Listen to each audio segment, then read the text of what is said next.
तो स्वागत है एक बार फिर से आपके अपने चैनल इन्वेस्टी बॉय में। तो आज मैं लेके आया हूँ बिगनर्स के लिए एक और लेक्चर। स्पेशली बिगनर्स के लिए है, लेकिन प्रो भी देख सकते हैं। मतलब सुपर प्रो लोगों के लिए नहीं है, बट जो प्रो हैं वो देख सकते हैं। तो इसमें 3 चीज़ें दिख रही हैं आपको। सबसे पहले म्यूचुअल फंड, इंडेक्स फंड और स्टॉक।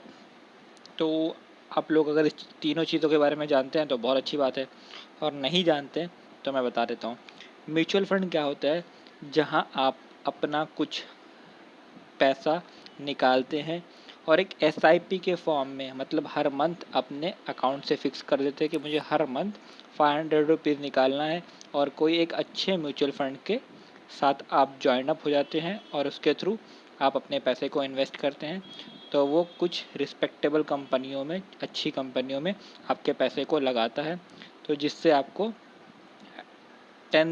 8 to 10% ईयरली प्रॉफिट निकल के आता है। तो ये आपको 8 से 10 साल के लिए अगर आप करते हैं लॉन्ग टर्म में, तो इसका बेनिफिट मिलता है आपको। सेकंड होता है इंडेक्स फंड। इंडेक्स फंड भी म्यूचुअल फंड जैसा ही होता है, सेम नहीं होता है, बट एज कुछ हद तक इसके जैसा आप समझ सकते हैं। तो इंडेक्स फंड में क्या होता है? इंडेक्स फंड में आप कोई एक इंडेक्स फंड चॉइस करते हैं। जैसे मैंने अपनी म्यूचुअल फंड और इंडेक्स फंड प्लेलिस्ट बना रखी है, आप जाके वहाँ देख सकते हैं। ठीक है। तो इंडेक्स फंड क्या होता है कि इसमें आपको जब निफ्टी गिरती है, मतलब आप या तो इसमें लमसम भी कर सकते हो, एसआईपी भी कर सकते हो, बट अगर आप इसमें लमसम करते हो तो ज़्यादा फ़ायदा होता है। लमसम कि कोई अमाउंट फ़िक्स नहीं करना होता है इसमें, कि नहीं मैं हर मंथ इतना ही अमाउंट डालूँगा। इसमें क्या होता है, इंडेक्स फंड क्या होता है कि जब हम देखते हैं कि निफ्टी अपने लो पे आ रहा है, तो उसमें कुछ पैसा आपने डाल दिया, 1000 2000 जो भी आपकी मर्ज़ी है।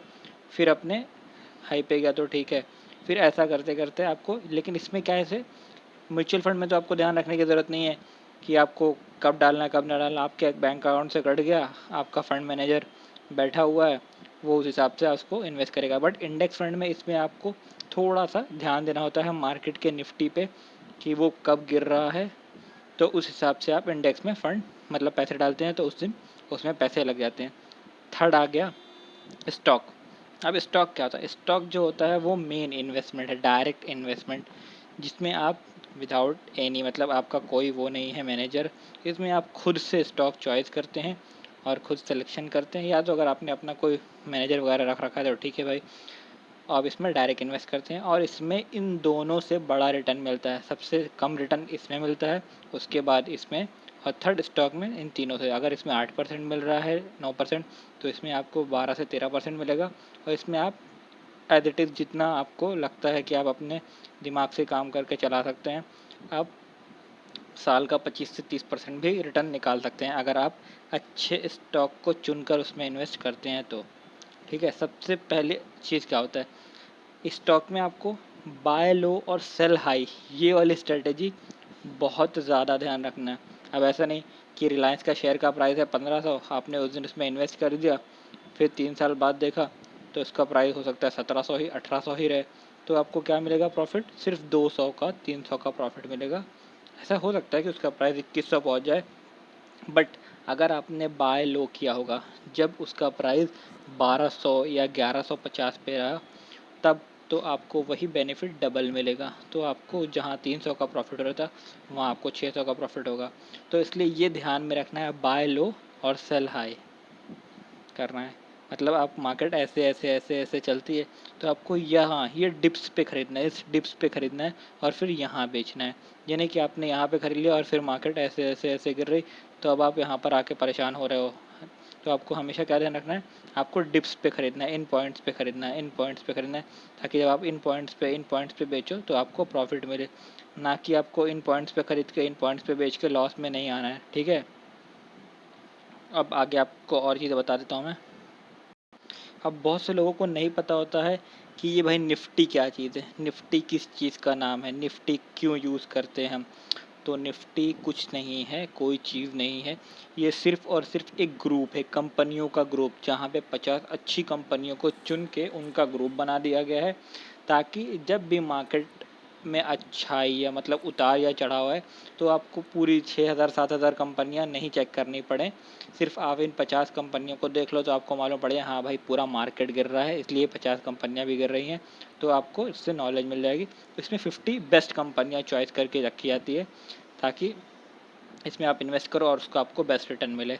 इसी तरह इसका ही एक भाई है सेंसेक्स, जिसमें ऐसे ही कुछ कंपनियों के ग्रुप बना के रखे गए हैं। जैसे निफ्टी 50 में 50 कंपनियां हैं, निफ्टी 200 में 200 कंपनियां हैं, निफ्टी 500 में 500 कंपनियां, सेंसेक्स में भी ऐसे ही कंपनियां का ग्रुप बना के उसमें रख दिया गया है, ताकि एक निफ्टी का ग्रुप है, एक सेंसेक्स का ग्रुप है, कि जिसको जिस कंपनी के ग्रुप में इंटरेस्टेड है वो जाके उसमें इन्वेस्ट कर सकता है। ठीक है। फिर एक और चीज़, अब लोग पूछते हैं एनएससी क्या है, बीएससी क्या है। तो एनएससी और बीएससी वो जगह है, नेशनल स्टॉक एक्सचेंज। बीएससी है Bombay stock exchange. National stock exchange और बॉम्बे स्टॉक एक्सचेंज जो एक्सचेंज है जो आपको शेयर प्रोवाइड करते हैं, जो ब्रोकर जिनके थ्रू आपको, जो कंपनियां जहां रजिस्टर्ड होती हैं, जाके आप ऐसा तो नहीं आप किसी भी कंपनी से जाके बोलो कि अरे भाई मेरे को अपना शेयर दो, नहीं, जो कंपनियां इन दोनों के साथ टाई अप रजिस्टर्ड होंगी उन्हीं का शेयर आप खरीद सकते हो। तो ये वो दो मेन ब्रोकर हैं जिनसे जाकर कंपनियां टाई अप करती हैं, फिर ये उस कंपनी के शेयर आपको प्रोवाइड करते हैं। NSC national stock exchange, BSc, और इनसे जुड़े होते हैं सब ब्रोकर जैसे कि ज़ीरोधा एंड पाइप, ऐसे जो भी ब्रोकर्स होते हैं वो इनसे जुड़े होते हैं, ताकि आप उनके थ्रू इनसे शेयर खरीदो। जो आपके शेयर सेव होते हैं वो इनमें ही जाके मतलब सेव होते हैं, और कंपनियां आके पहले यहाँ लिस्ट होती हैं, यहाँ पे आके अपने आप को बोलती हैं कि भाई मैं अपना शेयर बेचना चाहता हूँ, तो ठीक है मुझे अपने साथ लिस्ट कर लो। तो ये फिर उनके शेयर को लिक्विड करते हैं और लोगों को ख़रीदते और बेचते हैं। दूसरी और कुछ बातें मैं आपको बता दूं। मान लीजिए बाय लो और सेल हाई करना आपने सीख लिया है, लेकिन अब आप किसी भी कंपनी में बाय लो सेल हाई कर रहे हो तो भी आपको प्रॉफिट नहीं होगा। आपको देखना है कि अच्छी कंपनियां मतलब ब्लू चिप कंपनियों में ही आपको इन्वेस्टमेंट और ट्रेडिंग करना है। अगर आप बिगनर हो तो बिल्कुल आपको ब्लू चिप में ही स्टार्ट करना है। हाँ, बहुत प्रो हो तो ठीक है, बट प्रो भी अगर ब्लू चिप में ही करते हैं तो वो अच्छा रिटर्न निकाल सकते हैं। ब्लू चिप कंपनियां क्या होती हैं, एक रेंज बाउंड होती है। ये ऐसा है कि आज ये प्राइस 200 है फिर सीधा प्राइस 100 रुपये में आ गया, ऐसा नहीं होता। उसमें एक रेंज बाउंड होता है कि अगर आपका शेयर 200 का है तो वो दूसरे दिन 180 में ही आएगा। ऐसा नहीं कि आपको एक झटके में अमीर और एक झटके में गरीब। ब्लू चिप कंपनियों की यही अच्छी बात है, मतलब उनका यही बेनिफिट है कि ब्लू चिप कंपनियां अपने फंडामेंटल और टेक्निकल को बहुत अच्छे से लेके चलती हैं। ब्लू चिप कंपनियों का एक और फ़ायदा है, ब्लू चिप कंपनियां अपने टेक्निकल को इतना अच्छा फॉलो करती हैं कि जब आपका इंडिकेटर आपको दिखाएगा हाँ ये बाय लो आ गया है, मतलब इंडिकेटर बोल रहा है कि यहाँ पर आपको शेयर खरीदना है, तो ब्लू चिप कंपनी बहुत अच्छे से फॉलो करेगी। हाँ, वहाँ पर शेयर खरीद लोगे और इंडिकेटर बोलेगा अब ये ऊपर जा रहा है तो शेयर ऊपर जाएगा। फिर इंडिकेटर बताएगा अब ये आपको नीचे आने वाला है, तो आप वहाँ से वहाँ तक इस रेंज में, मान लो आपको इंडिकेटर ने यहाँ बोला इस पॉइंट पे, वेट अ मिनट,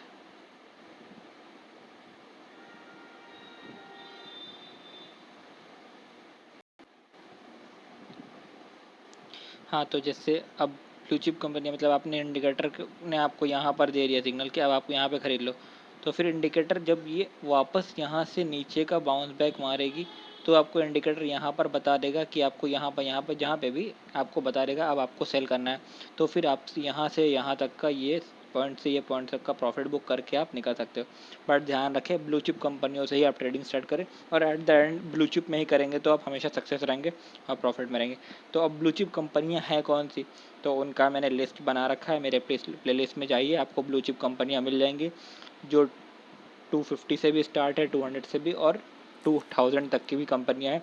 आपको जिस कंपनी में जैसा इन्वेस्ट और ट्रेड करना है आप जाके वहाँ पर ट्रेड कर सकते हैं। आपको 200 वाली कंपनी भी मिल जाएगी ब्लू चिप में, और आपको 2000 वाली कंपनी भी मिल जाएगी ब्लू चिप में। तो वो आप पे डिपेंड करता है कि आप कहाँ से स्टार्ट करने वाले हैं। ओके, तो बाय बाय। ये मैंने एक और अपना लेक्चर बनाया था, what is stock market, what is, जिसको कुछ नहीं पता उसके बारे में, व्हाट इज़ स्टॉक मार्केट, तो उसका वीडियो नीचे लिंक में है, आप उसको जाके देख सकते हैं। तो आपको इससे कुछ और ज़्यादा चीज़ें क्लियर होएगी। समझ लीजिए ये वीडियो उसी वीडियो का पार्ट नंबर 2 है, वो पार्ट 1 है। अगर आप बिल्कुल बिगनर्स हैं तो पार्ट 1 ज़रूर देख लीजिए। उसमें मैंने ये बताया कि आपको ट्रेडिंग अकाउंट कैसे खोलना है, क्या क्या उसमें प्रूफ लगेगा, क्या एज होना चाहिए, सब कुछ मैंने उसमें आपको बता रखा है। तो okay, bye bye, thank you. अब आगे मैं और अपने टेक्निकल इंडिकेटर्स की वीडियो डालता रहूँगा। आप वहाँ से सीखिए और अच्छा पैसा कमाइए। मेरे ब्लेसिंग्स आपके साथ है।